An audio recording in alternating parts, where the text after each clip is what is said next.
आप क्या मुसलमानों के घर में सीसीटीवी का कैमरा लगाएंगे?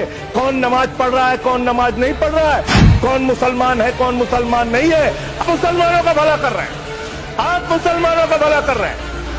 क्या बैठ जाओ, राम मंदिर का पैसा खाते हो, अरे राम मंदिर में घोटाला करते बैठो, अरे राम मंदिर का चंदा खाते हो, अरे चंदा चोरो बैठो, चंदा चोरो बैठो, चंदा चोरो बैठो, बैठो चंदा चोरो, चंदा चोरो बैठ जाओ, चंदा चोर हो तुम लोग चंदा चोर हो, चंदा चोर हो तुम लोग, चंदा चोर हो, चंदा चोर हो, चंदा चोरो बैठो, प्लीज चंदा चोरो बैठो।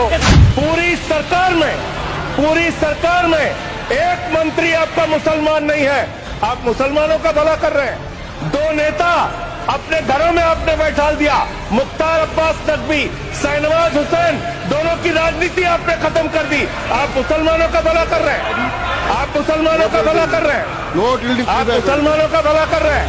अरे सुनना सीखो पहले।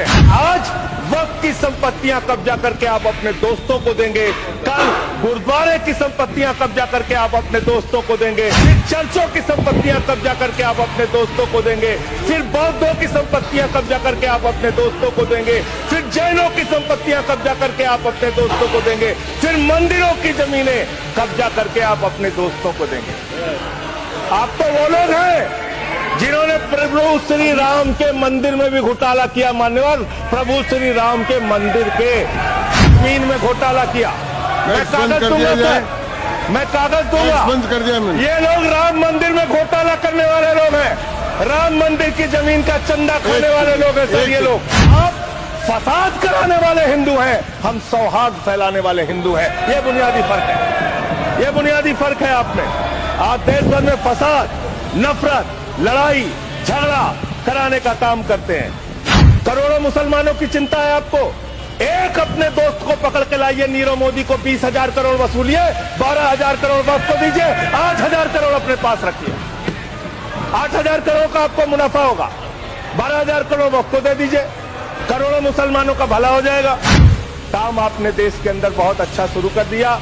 आप एक काम करते हैं, देखो मुसलमानों को ठीक कर रहा हूं, दूसरी तरफ महंगाई बढ़ रही है, नुकसान हिंदुओं का। 94 लाख करोड़ रुपए शेयर बाजार में डूब रहा है, नुकसान हिंदुओं का। 11 लाख बच्चे स्कूलों से बाहर निकल गए, नुकसान हिंदुओं का। तो मुसलमानों का को ठीक करने के नाम पर आप नुकसान देश के करोड़ों हिंदुओं का भी कर रहे हैं। इसलिए ये सब बातें करके देश में आप नफरत फैला के ये सब झगड़े फसाद के काम मत कीजिए।